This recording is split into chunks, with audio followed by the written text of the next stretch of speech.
निर्जला एकादशी का व्रत ज्येष्ठ मास के शुक्ल पक्ष की एकादशी तिथि को किया जाता है।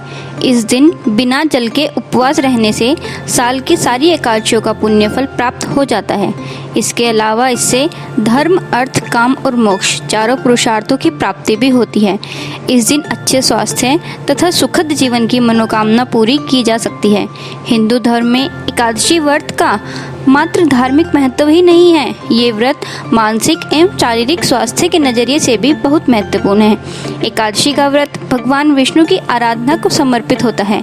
इस एकादशी का व्रत करके श्रद्धा और सामर्थ्य के अनुसार दान करना चाहिए। इस दिन विधि पूर्वक जल कलश का दान करने वालों को पूरे साल की एकादशियों का फल मिलता है। इस प्रकार जो इस पवित्र एकादशी का व्रत करता है वह समस्त पापों से मुक्त हो जाता है। आइए जानते हैं निर्जला एकादशी को भीमसेनी एकादशी क्यों कहा जाता है।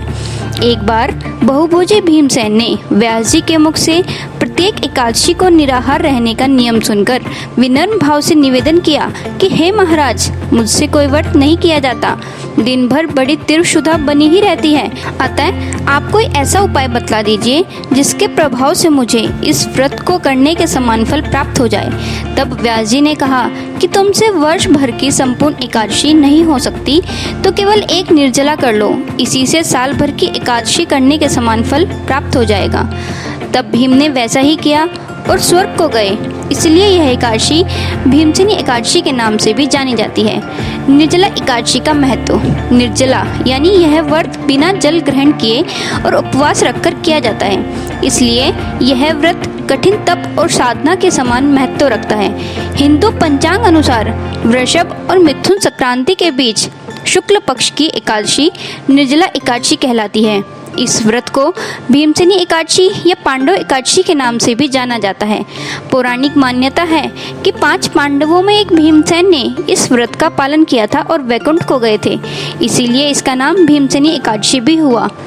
सिर्फ निर्जला एकादशी का व्रत कर लेने से अधिक मास की 2 एकादशियों सहित साल की 25 एकादशी व्रत का फल मिलता है। यहाँ साल भर की अन्य एकादशी व्रत में आहार संयम का महत्व है, वहीं निर्जला एकादशी के दिन आहार के साथ ही जल का संयम भी जरूरी है। इस व्रत में जल ग्रहण नहीं किया जाता है, यानी निर्जल रहकर व्रत का पालन किया जाता है। यह व्रत मन को संयम सिखाता है और शरीर को नई ऊर्जा देता है। यह व्रत पुरुष और महिलाओं दोनों द्वारा किया जा सकता है। निर्जला एकादशी व्रत पूजा विधि। प्रातःकाल स्नान करके पीले वस्त्र धारण करें। इसके बाद भगवान विष्णु की पूजा करके सूर्य देवता को जल अर्पित करें। भगवान विष्णु को पीले फूल, पंचामृत और तुलसी दल अर्पित करें। इसके बाद श्री हरि और माँ लक्ष्मी के मंत्रों का जाप करें। किसी निर्धन व्यक्ति को जल का, अन्न, वस्त्र का या जूते छाते का दान करें।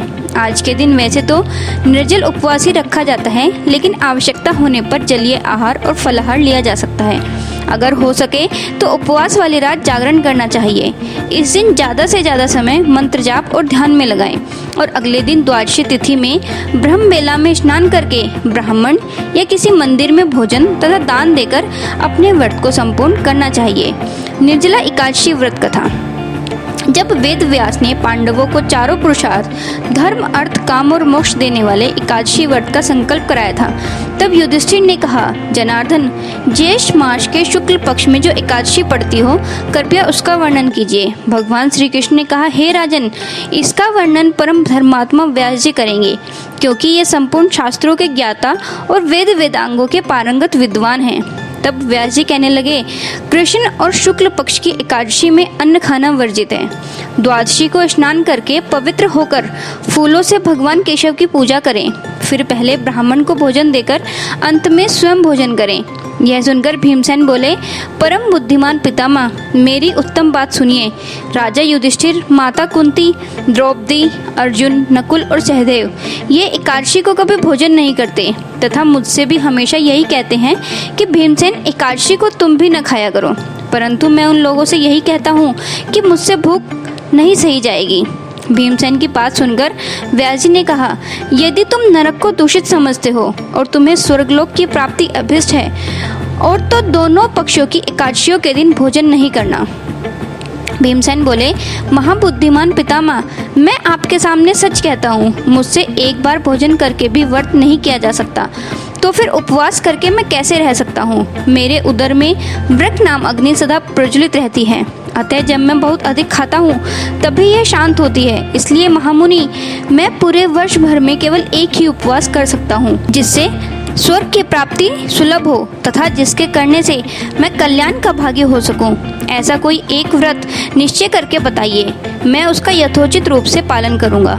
व्यास जी ने कहा, भीम, ज्येष्ठ मास में सूर्य वृष राशि पर हो या मिथुन राशि पर, शुक्ल पक्ष में जो एकादशी हो उसका यत्न पूर्वक निर्जल व्रत करो। केवल कुल्ला या आचमन करने के लिए मुख में जल डाल सकते हो, उसको छोड़कर किसी प्रकार का जल विद्वान पुरुष मुख में न डाले, अन्यथा व्रत भंग हो जाता है। एकादशी को सूर्योदय से लेकर दूसरे दिन के सूर्योदय तक मनुष्य जल का त्याग करे तो यह व्रत पूर्ण होता है। इसके बाद द्वादशी को प्रभात काल में स्नान करके ब्राह्मणों को भोजन कराकर विधि पूर्वक जल और सुवर्ण का दान करें। इसके पश्चात स्वयं भोजन करें। वर्ष भर में जितनी एकादशियाँ होती हैं उन सब का फल इस निर्जला एकादशी से मनुष्य प्राप्त कर लेता है, इसमें तनिक भी संदेह नहीं है। शंख चक्र और गदा धारण करने वाले भगवान केशव ने मुझसे कहा था कि यदि मानव सबको छोड़कर एकमात्र मेरी शरण में आ जाए और एकादशी को निराहार रहे तो वह सब पापों से छूट जाता है। कुंती नंदन, निर्जला एकादशी के दिन श्रद्धालु स्त्री पुरुषों के लिए जो विशेष दान और कर्तव्य विहित है उसे सुनो।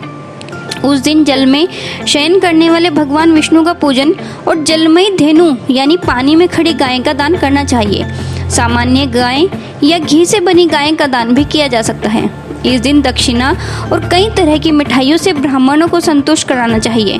उनके संतुष्ट होने पर श्री हरि मोक्ष प्रदान करते हैं। जिन्होंने श्री हरि की पूजा और रात्रि में जागरण करते हुए इस निर्जला एकादशी का व्रत किया है, उन्होंने अपने साथ ही बीती हुई 100 पीढ़ियों को और आने वाली 100 पीढ़ियों को भगवान वसुदेव के परम धाम में पहुंचा दिया है। निर्जला एकादशी के दिन अन्न, वस्त्र, गौ, जल, सैया, सुंदर आसन, कमंडलू तथा छाता दान करने चाहिए। जो श्रेष्ठ तथा सुपात्र ब्राह्मण को जूता दान करता है वह सोने के विमान पर बैठकर स्वर्गलोक में प्रतिष्ठित होता है। जो इस एकादशी की महिमा को भक्ति पूर्वक सुनता अथवा उसका वर्णन करता है वह स्वर्गलोक में जाता है। चतुर्दशी युक्त अमावस्या को सूर्य ग्रहण के समय श्राद्ध करके मनुष्य जिस फल को प्राप्त करता है वही फल इस कथा को सुनने से भी मिलता है। भीमसेन, ज्येष्ठ मास में शुक्ल पक्ष की जो शुभ एकादशी होती है उसका निर्जल व्रत करना चाहिए। उस दिन श्रेष्ठ ब्राह्मणों को शक्कर के साथ जल के घड़े दान करने चाहिए। ऐसा करने से मनुष्य भगवान विष्णु के समीप पहुंचकर आनंद का अनुभव करता है। इसके बाद द्वादशी को ब्राह्मण भोज कराने के बाद स्वयं भोजन करें। जो इस प्रकार पूर्ण रूप से पापनाशनी एकादशी का व्रत करता है वह सब पापों से मुक्त हो आनंदमय पद को प्राप्त होता है। यह सुनकर भीमसेन ने भी इस शुभ एकादशी का व्रत आरंभ कर दिया और तभी से यह एकादशी भीमसेनी एकादशी के नाम से भी जानी जाती है। आशा है आपको मेरी ये वीडियो पसंद आई होगी। तो अगर आपको मेरी ये वीडियो पसंद आई है, वीडियो को लाइक करें, अपने दोस्तों और रिश्तेदारों के साथ इसे शेयर करें और हाँ, अगर आप मेरे चैनल पर नए हैं तो मेरे चैनल को सब्सक्राइब करें ताकि मेरी सारी वीडियोज़ आपको मिलती रहें। धन्यवाद।